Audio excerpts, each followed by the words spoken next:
Hello, and welcome to Red Flags Part 2. So tonight we're going to actually delve into what these red flags are. So my small disclaimer is that every single person who has lived life has red flags. There's something that's going to be part of every single one of us that is not going to be compatible with somebody else. There's something that is going to raise a discomfort in another person, depending on the timing or where they're at in their journey, that you're not going to be compatible for somebody, and they're not going to be compatible for you, and that's normal and that's okay. So just know that going in, and that's okay. Generally though, we're going to talk about red flags that are pretty common. Most of us agree upon. There are some red flags that you may not agree with, but that just really depends on where you're at in your journey too. There could be some things that I discuss that you absolutely are like, yeah, I know what she's talking about. I can totally relate. And there are some things that may piss you off that I'm even bringing it up. And that's okay too, because that is honoring your truth. And that could mean that there is that you are at a point in your journey where there's something that you need to learn, or that you are ready to learn about something. So that actually is a good thing. So watch for that, and I welcome that. There is no right or wrong. These are just things, these are tools to help you along the way. These are tools to help all of us in dating, to see if we, can talk about, or to see, oh yeah, I should have seen that one. That makes sense now. I get it. That's all that it is. So it's gentle. It's a gentle way of looking at things. So I'm going to start, we're going to look at, very similarly to the last video that I did, we're going to start from like date 1 to 6 weeks. It's the honeymoon period. So there's there's a lot more red flags in that time frame that you can kind of delve and look at. And then we have from like 6 months to a year. So those red flags are a little bit harder to extrapolate because they're a little bit more emotionally invested, and but they're still extraordinarily important nonetheless. So the first one that I want to talk about, and your date, this is the beginning of dating and everything, and you find out that this man does not have a good relationship with his mom or sisters.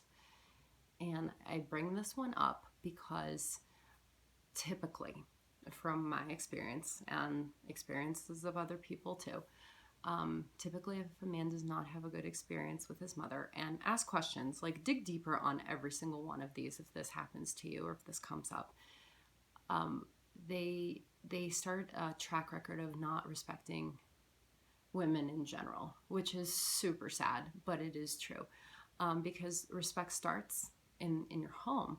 And so if you respect your mother and you respect your sisters, you generally have respect for women, and you want your partner to respect you. Like, that's kind of important. So if you find them talking crap about their mom or smack about their sisters, first of all, that's tacky, but just look for that, because you're not that far down the line, most likely. So just look for that.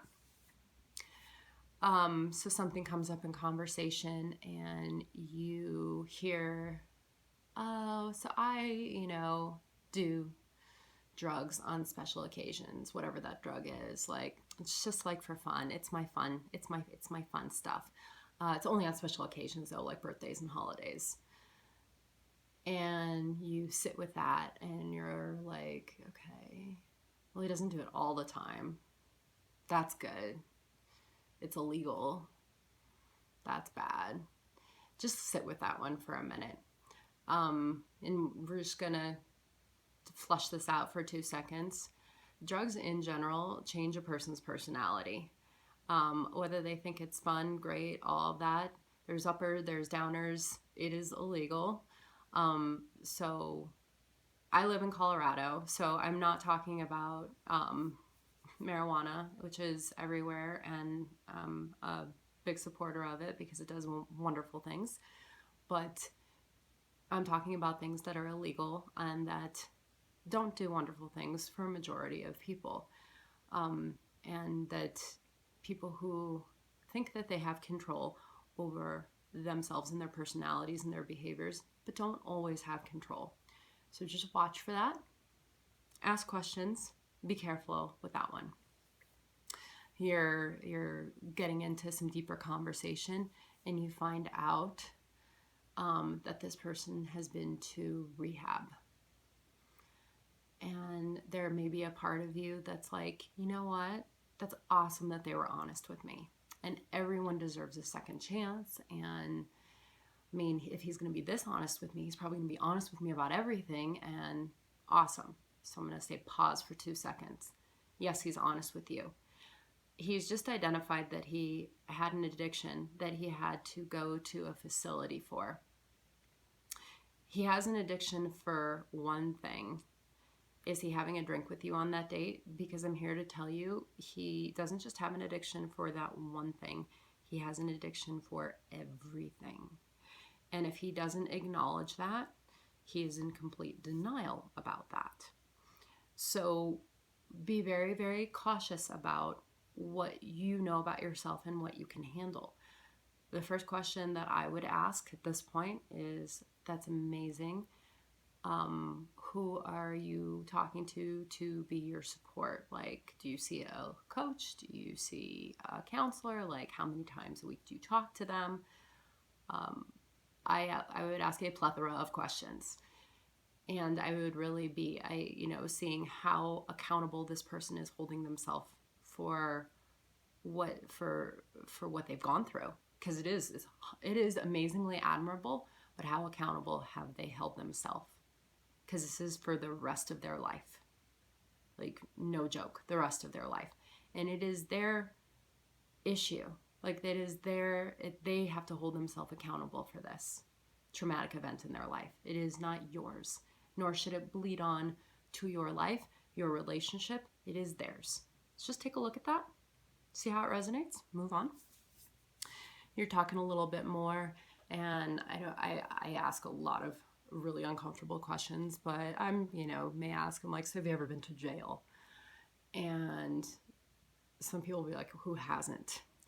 There have been a great number of people who have not been to jail. There are some people who have never done anything to break the law. I'm just going to throw that out there, and it does not make them squares. But there's a lot of people who will come forth and say, I've totally been to jail. Great, what did you do? And how long ago was it? The how long ago is just as important as what they did. So misdemeanors in high school or college or DWIs and DUIs and all of that, you can use your discretion with that. I mean, they're very common now, and did they learn from it? I mean, I think that's the biggest thing, right? Did you learn? Or are these really big things? Like, can you get out from them? Can you extrapolate the truth? We're seekers of truth. Can you extrapolate, did they do more? And is this something you're comfortable with? So you can learn a lot. Typically behavior doesn't change about a person. So just bear that in mind. And you move forward. You just see if it resonates with you, right? So we'll go from there.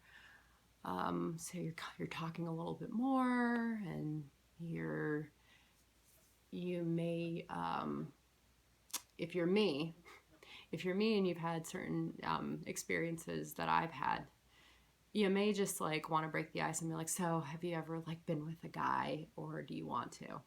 Because it honestly is a hysterical question to ask most guys, because they'll be like, no.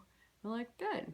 And I ask that because it brings me to my remedy of a story, is that I have, been with guys that I have been very much in love with and talking about long-term future, and have found out way down the line and been blindsided that they have been with a guy.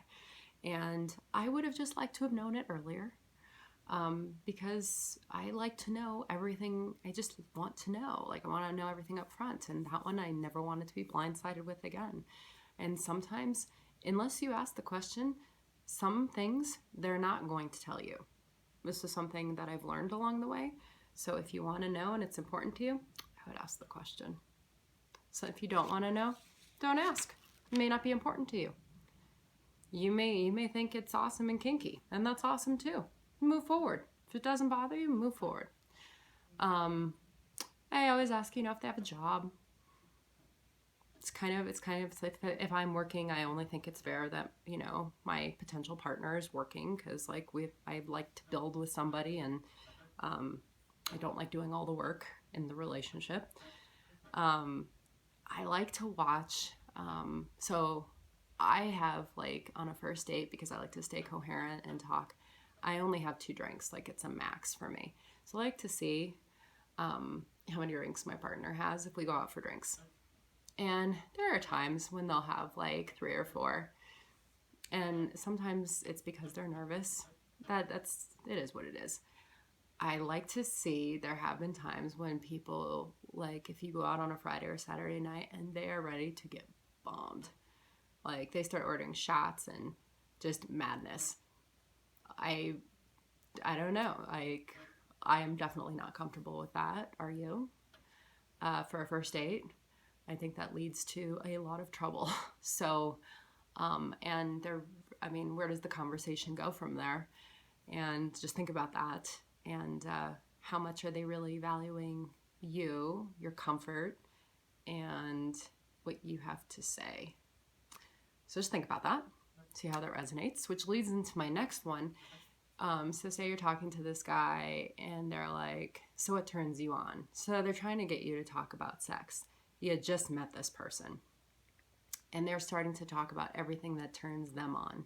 So the conversation is getting very sexual with a perfect stranger. How does that make you feel? If you have no issue with that whatsoever, that's totally fine. Fun date, that's great. I have, from my experience, I would love to say that that's an awesome first date, because it's a great maybe, I don't even know. It's different with every person. Several dates down the road. On a first date, I don't want to be focusing on that, because I don't even know that I want to be doing that with that person. And it's none of their business at that point.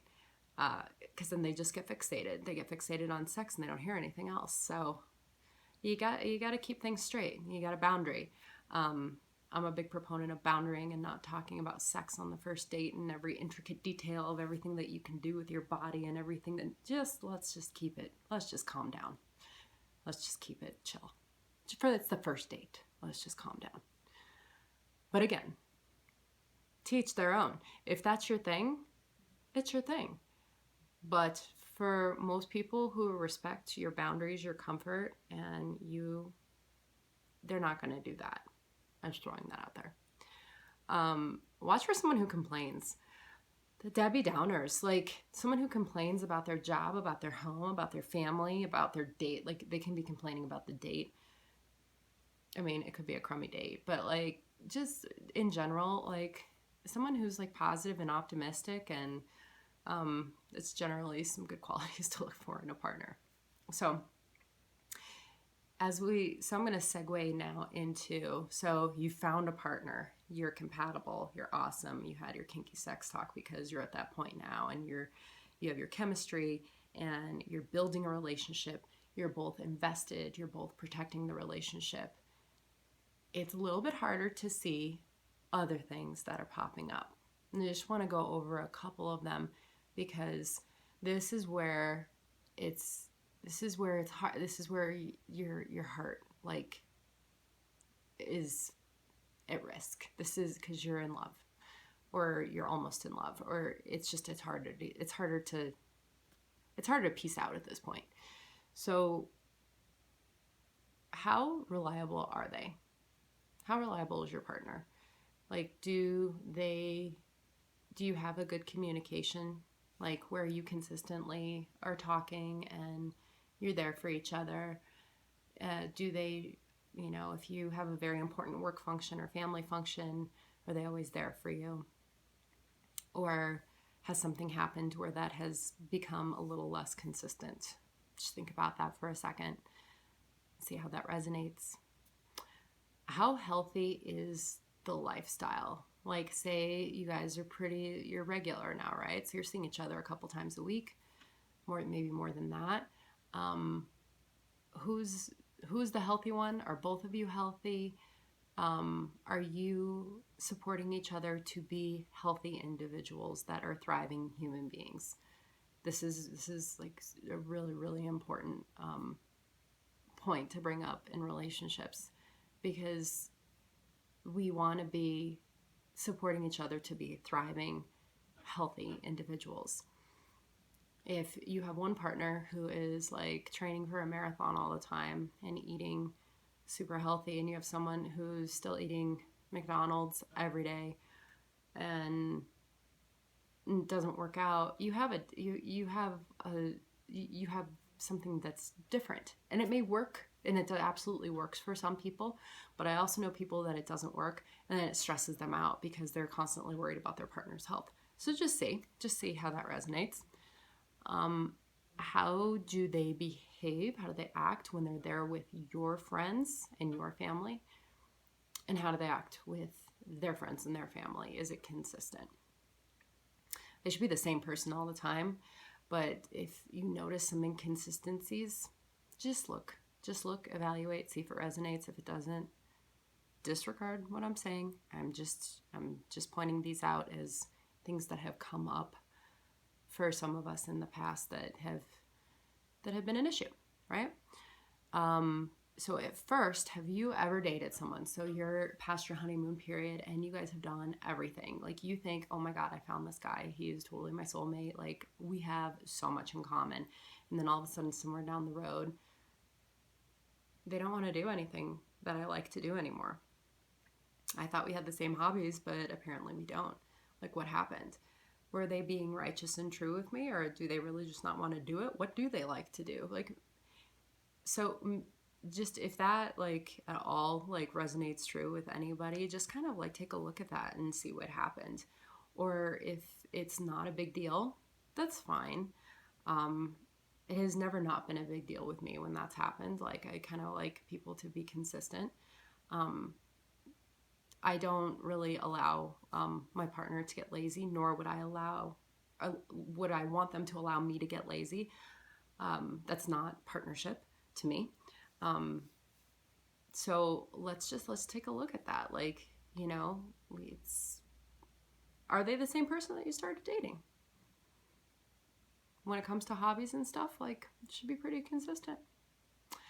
And then the last thing, so you're in your 6th month to a year. I mean, you've done really well. You guys are building and everything.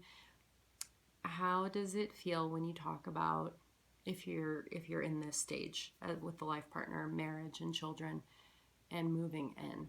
Because these are very actually stressful conversations for some people.